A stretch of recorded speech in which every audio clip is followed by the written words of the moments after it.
सत्य, वेग आणि विश्वासाची बातमी. आपल्या परिसरातील प्रत्येक घडामोडीचा आवाज सर्वप्रथम आपल्यापर्यंत. Baglan news network.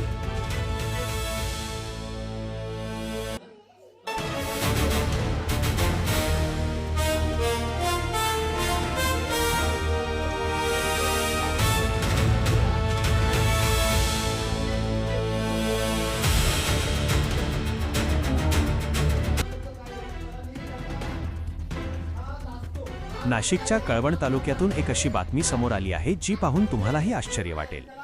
चक्क वानरराज पोहोचला शाळेत.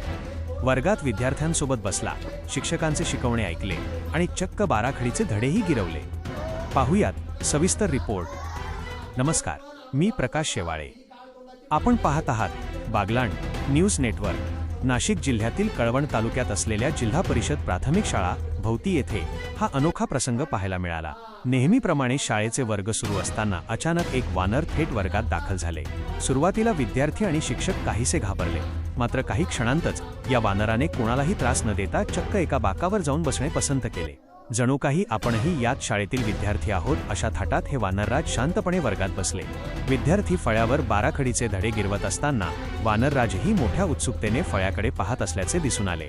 या अनोख्या पाहुण्यामुळे विद्यार्थ्यांमध्येही कुतूहल निर्माण झाले. शिक्षकांनी या संधीचा उपयोग करून विद्यार्थ्यांना वन्यजीवांविषयी माहिती दिली आणि त्यानंतर घडलेला प्रसंग तर आणखी भन्नाट होता.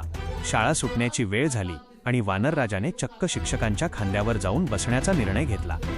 शिक्षकांच्या खांद्यावर बसूनच या वानरराजाने आपली शाळेची सुट्टी जणू मंजूर करून घेतली आणि त्यानंतर तेथून निघून गेला. या संपूर्ण अनोख्या प्रसंगाचा व्हिडिओ सध्या सोशल मीडियावर मोठ्या प्रमाणात व्हायरल होत आहे. वानराने दाखवलेली ही उत्सुकता आणि शिक्षकांनी त्याला दिलेली आपुलकीची वागणूक पाहून नेटकऱ्यांकडूनही या प्रसंगाचे कौतुक केले जात आहे. शाळेत आलेला हा अनोखा पाहुणा विद्यार्थ्यांसाठी मात्र कायमची आठवण देऊन गेला आहे. या घटनेबद्दल तुम्हाला काय वाटते? तुमचे मत कमेंटमध्ये नक्की सांगा. अशा स्थानिक आणि ताज्या बातम्यांसाठी बागलाण न्यूज नेटवर्कला सबस्क्राईब करा, व्हिडिओला लाईक करा, शेअर करा आणि बेल आयकॉन दाबायला विसरू नका.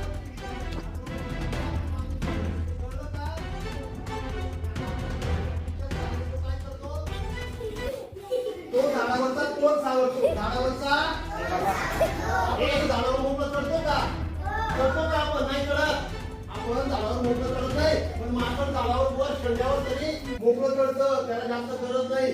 लांबून वर उडी जरी मारली त्याने तर त्याला लागतं का? आपण जर झाडावर उडी मारल्यावर लागतं का? लागतं नाही.